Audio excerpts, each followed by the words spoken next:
Bonjour, nous sommes le mercredi 21 septembre, nous entrons en automne et je vais vous parler de la notion d'altérité intérieure et extérieure au regard de la main.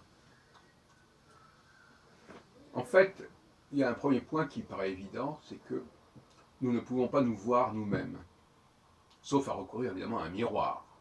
Mais nous ne pouvons, qu'est-ce que nous pouvons voir? Nous pouvons voir notre main, nous pouvons regarder un petit peu nos jambes, bien sûr. Nous ne pouvons pas voir notre visage, notre cou. En revanche, nous pouvons le palper, nous pouvons le toucher avec la main. Donc la main est à la fois la partie la plus personnelle de notre corps que nous puissions voir, parce que c'est plus joli de voir une main que de voir un pied ou un genou. Et en même temps, cette main, c'est elle qui nous informe sur ce que nous ne voyons pas. Je peux regarder ma main, je peux tâter mon corps, mon nez, et effectivement, je m'en fais une certaine idée qui peut éventuellement être visuelle. Mais en revanche, je vois les autres. Avec mes yeux, je vois les autres, je vois ma main, et je ne me vois pas moi-même. Alors, je peux éventuellement dire, voilà, bah, les autres, ils sont comme ça. Est-ce que moi, apparemment, j'ai à peu près la même structure de visage, de corps que les personnes que je vois? Donc, notre main est notre compagnon à tous les points de vue, n'est-ce pas? Comme je l'ai dit dans d'autres vidéos, vous empêchez quelqu'un d'utiliser ses mains, il est condamné à... Il ne peut pas supporter sa propre solitude. Parce qu'il ne peut pas se sentir, il ne peut pas se toucher, et il ne peut pas se voir. Surtout si vous lui enlevez aussi toute forme de reflet possible. En revanche, dès que vous laissez quelqu'un dans une pièce, même si elle est complètement nue, et que vous le laissez en pleine disposition de son corps, et bien là, quel que soit son âge d'ailleurs, mais même l'enfant, et bien là,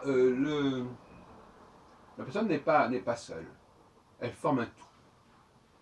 Elle est consciente de former un tout qui se suffit à lui-même, je suis à un certain point, évidemment je ne parle pas de fait de manger ou de boire, encore que même le fait on peut saliver, moi je sais que quand on était petit, dès qu'on avait un petit bobo ou une écorchure, on commençait déjà par se lécher, par saliver. Donc on peut produire cela. Donc l'autonomie, c'est la gratuité. C'est-à-dire que je n'attends rien de personne, mais je ne paye rien non plus et je n'ai pas d'échange à faire. Donc quelque part, nous avons fondamentalement une forme de protectionnisme qui est inhérent à notre personne. Et il faut bien dire la chose que plus nous sommes en dysfonctionnement, et plus notre dépendance est également évidente. C'est un problème. Et donc, l'autonomie est une valeur importante, mais qui est inégalement répartie, je dirais. Comme dirait Descartes, sur le bon sens. Être un individu, c'est pas donné à tout le monde d'être un individu au sens d'être autonome, complètement autonome, et d'être satisfait de cette autonomie, mais aussi, bien entendu, de développer un processus important en soi-même. À propos d'autonomie, j'englobe aussi la possibilité de marcher, de faire du bruit avec ses mains, de taper. Donc la percussion fait partie intégrante de notre autonomie. À la différence d'un instrument à vent ou d'un instrument à cordes. En ce sens-là, le piano est un instrument à percussion qui fait plus partie de notre champ naturel d'expression. Et puis on peut également siffler.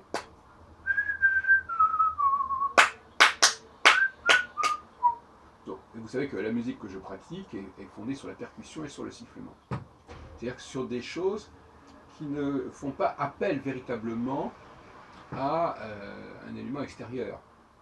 Parce qu'on ne peut pas dire que le sol sur lequel je marche soit un élément extérieur, hein, c'est la moindre des choses.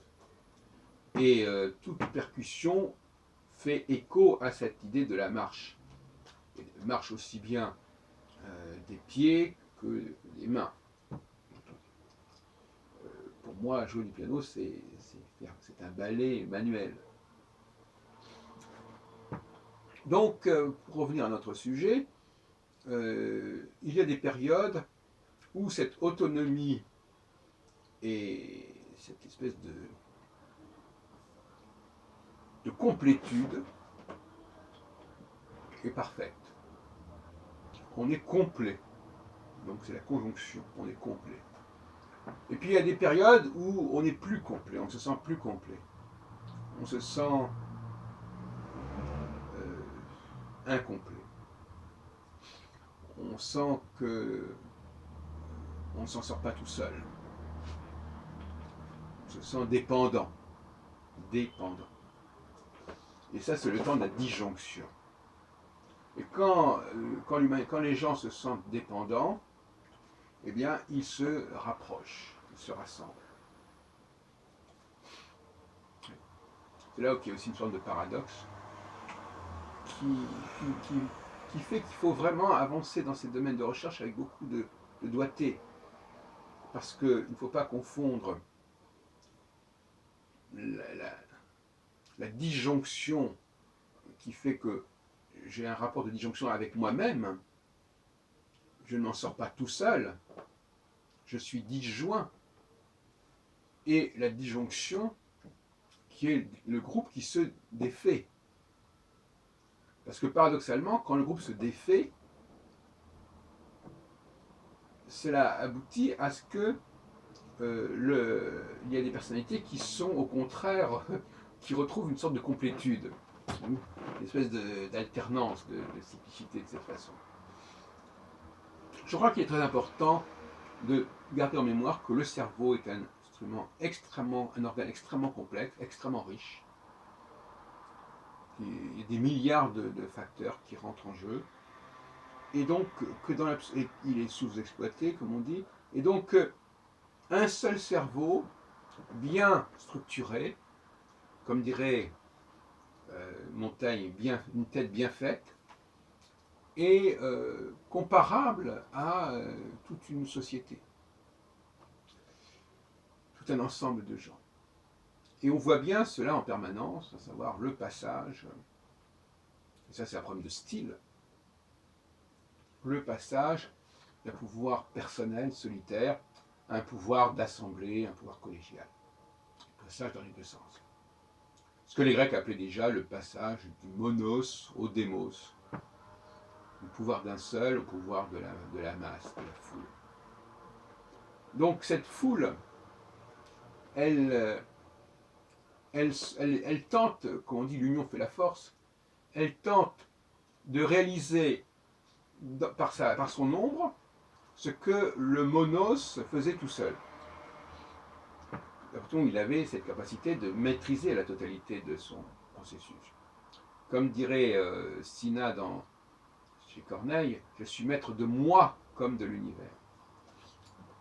Et Sina qui est un empereur romain. Et il y a des moments où effectivement la carence du monos, du monarque, laisse la place à une émergence, une montée en puissance du démos, c'est-à-dire de la masse.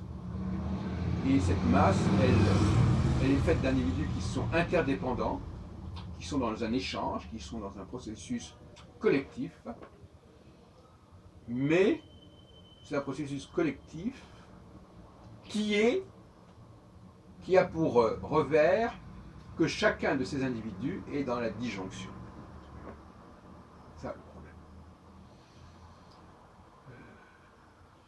c'est une espèce de, je dirais, de pis-aller, en fait. Vous savez que je travaille beaucoup sur la notion de pis-aller. On fait de nécessité vertu. Des gens qui ont perdu leur complétude, qui ont perdu la communion intérieure en eux-mêmes, vont rechercher une communion extérieure, collective. Alors, vous comprenez bien que là aussi, on est un petit peu perdu dans les termes, et que mon propos antérieur sur l'utilisation du langage se retrouve quelque part hypothéqué. Ouais.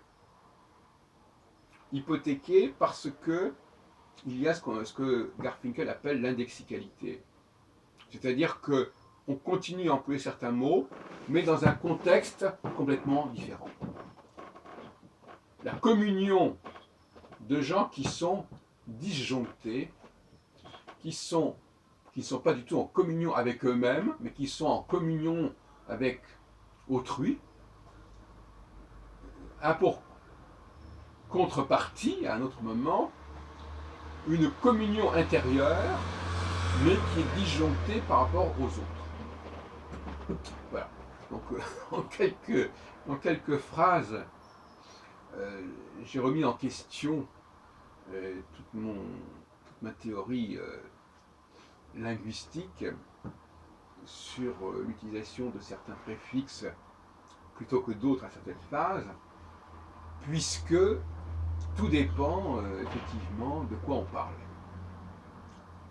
Il y a toujours, quand il y a quelque part un rassemblement, c'est qu'ailleurs il y a quelque chose qui se défait.